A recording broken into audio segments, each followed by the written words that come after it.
അധ്യായം 6. ബെന്യമീൻ മക്കളെ, യെരൂശലേമിന്റെ നടുവിൽ നിന്ന് ഓടിപ്പോകുവിൻ. തെക്കോവേയിൽ കാഹളമൂതുവിൻ. ബേത്ത് ഹക്കേരമിൽ ഒരു തീക്കുറി ഉയർത്തുവിൻ. വടക്ക് നിന്ന് അനർത്ഥവും മഹാനാശവും കാണായി വരുന്നു. സുന്ദരിയും സുഖഭോഗിനിയുമായ സിയോൻ പുത്രിയെ ഞാൻ മുടിച്ചുകളയും. അവളുടെ അടുക്കൽ ഇടയന്മാർ ആട്ടിൻകൂട്ടങ്ങളോട് കൂടെ വരും. അവർ അവൾക്കെതിരെ ചുറ്റിലും കൂടാരമടിക്കും. അവർ ഓരോരുത്തൻ താന്താന്റെ ഭാഗത്ത് മേയിക്കും. അതിന്റെ നേരെ പടയൊരുക്കുവിൻ. എഴുന്നേൽപ്പിൻ, ഉച്ചയ്ക്ക് തന്നെ നമുക്ക് കയറിച്ചെല്ലാം. അയ്യോ കഷ്ടം, നേരം വൈകി, നിഴൽ നീണ്ടുപോയി. എഴുന്നേൽപ്പിൻ, രാത്രിയിൽ നാം കയറിച്ചെന്ന് അതിലെ അരമനകളെ നശിപ്പിക്കുക. സൈന്യങ്ങളുടെ യഹോവ ഇപ്രകാരം കൽപ്പിക്കുന്നു: വൃക്ഷം മുറിപ്പിൻ, യെരൂശലേമിന് നേരെ വാട കോരുവിൻ. സന്ദർശിക്കപ്പെടുവാനുള്ള നഗരം ഇതുതന്നെ. അതിന്റെ അകം മുഴുവനും പീഡനം നിറഞ്ഞിരിക്കുന്നു. കിണറ്റിൽ പച്ചവെള്ളം നിറഞ്ഞിരിക്കുന്നതുപോലെ അതിൽ എപ്പോഴും പുതിയ ദുഷ്ടത സംഭവിക്കുന്നു. സാഹസവും കവർച്ചയുമേ അവിടെ കേൾപ്പാനുള്ളൂ. എന്റെ മുമ്പിൽ എപ്പോഴും ദീനവും മുറിവും മാത്രമേയുള്ളൂ. യെരൂശലേമേ, എന്റെ ഉള്ളം നിന്നെ വിട്ടുപിരിയാതെയും ഞാൻ നിന്നെ ശൂന്യവും നിർജ്ജന പ്രദേശവും ആക്കാതെയും ഇരിക്കേണ്ടതിന് ഉപദേശം കൈക്കൊള്ളുക. സൈന്യങ്ങളുടെ യഹോവ ഇപ്രകാരം അരുളി ചെയ്യുന്നു: ഇസ്രയേലിന്റെ ശേഷിപ്പിനെ മുന്തിരിപ്പഴം പോലെ അരിച്ചു പറിക്കും. മുന്തിരിപ്പഴം പറിക്കുന്നവനെപ്പോലെ നിന്റെ കൈ വീണ്ടും വള്ളികളിലേക്ക് നീട്ടുക. അവർ കേൾപ്പാൻ തക്കവണ്ണം ഞാൻ ആരോട് സംസാരിച്ച് സാക്ഷീകരിക്കേണ്ടു? അവരുടെ ചെവിക്ക് പരിച്ഛേദനയില്ലായകയാൽ ശ്രദ്ധിപ്പാൻ അവർക്ക് കഴിയുകയില്ല. യഹോവയുടെ വചനം അവർക്ക് നിന്ദയായിരിക്കുന്നു. അവർക്ക് അതിൽ ഇഷ്ടമില്ല. ആകയാൽ ഞാൻ യഹോവയുടെ ക്രോധം കൊണ്ട് നിറഞ്ഞിരിക്കുന്നു. അത് അടക്കിവച്ച് ഞാൻ തളർന്നുപോയി. ഞാൻ അത് വീഥികളിലെ കുട്ടികളിന്മേലും യൗവനക്കാരുടെ സംഘത്തിന്മേലും ഒരുപോലെ ഒഴിച്ചുകളയും. ഭർത്താവും ഭാര്യയും വൃദ്ധനും വയോധികനും കൂടെ പിടിപെടും.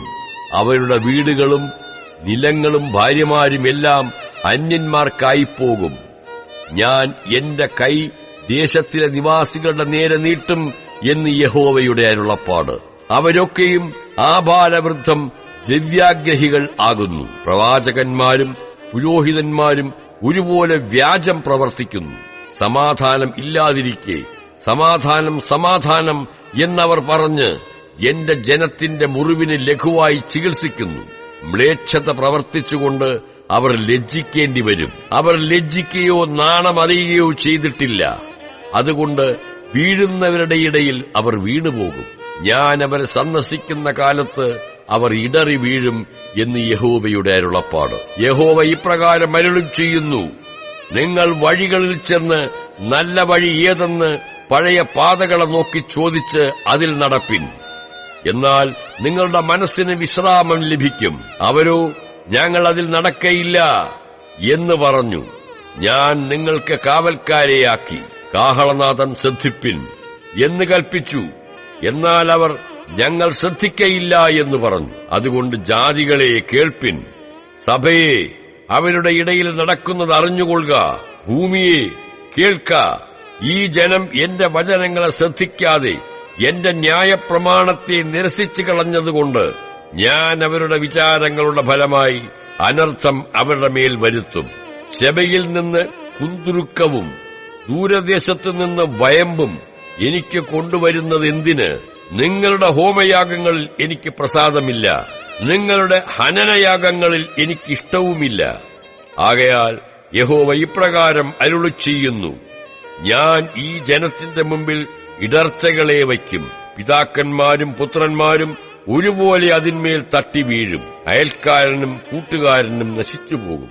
യഹോവ ഇപ്രകാരം അരുളി ചെയ്യുന്നു: ഇതാ, വടക്ക് ദേശത്തുനിന്ന് ഒരു ജാതി വരുന്നു. ഭൂമിയുടെ അറ്റങ്ങളിൽ നിന്ന് ഒരു മഹാജാതി ഉണർന്നു വരും. അവർ വില്ലും കുന്തവും എടുത്തിരിക്കുന്നു. അവർ ക്രൂരന്മാർ, കരുണയില്ലാത്തവർ തന്നെ. അവരുടെ ആരവം കടൽ പോലെ ഇരയ്ക്കുന്നു. സിയോൻ പുത്രി, അവർ നിന്റെ നേരെ യുദ്ധസന്നദ്ധരായി ഓരോരുത്തരും കുതിരപ്പുറത്ത് കയറി അണിനിരന്നു നിൽക്കുന്നു. അതിന്റെ വർത്തമാനം കേട്ടിട്ട് ഞങ്ങളുടെ ധൈര്യം ക്ഷയിച്ചു. നോവ് കിട്ടിയ സ്ത്രീയെപ്പോലെ മഹാവ്യസനവും അതിവേദനയും ഞങ്ങളെ പിടിച്ചിരിക്കുന്നു. നിങ്ങൾ വയലിലേക്ക് ചെല്ലരുത്, വഴിയിൽ നടക്കുകയുമരുത്. അവിടെ ശത്രുവിന്റെ വാളും ചുറ്റും ഭയവുമുണ്ട്. എന്റെ ജനത്തിന്റെ പുത്രി, ഇരുട്ടുടുത്ത് വെണ്ണീറിൽ ഉരുളുക. ഏകജാതനെക്കുറിച്ചെന്ന പോലെയുള്ള ദുഃഖവും കഠിനമായുള്ള വിലാപവും കഴിച്ചുകൊള്ളുക. സംഹാരകൻ പെട്ടെന്ന് നമ്മുടെ നേരെ വരും. നീ എന്റെ ജനത്തിന്റെ നടപ്പ് പരീക്ഷിച്ചറിയേണ്ടതിന് ഞാൻ നിന്നെ അവരുടെ ഇടയിൽ ഒരു പരീക്ഷകനും മാറ്റുനോക്കുന്നവനുമാക്കി വച്ചിരിക്കുന്നു. അവരെല്ലാവരും മഹാമത്സരികൾ, നുണ പറഞ്ഞു നടക്കുന്നവർ. ചെമ്പും ഇരുമ്പുമത്രേ. അവരെല്ലാവരും വഷളത്വം പ്രവർത്തിക്കുന്നു, തുരുത്തി ഊതുന്നു. തീയിൽ നിന്ന് വരുന്നത് ഈയമത്രേ. ഊതിക്കഴിക്കുന്ന പണി വെറുതെ. ദുഷ്ടന്മാർ നീങ്ങിപ്പോകുന്നില്ലല്ലോ.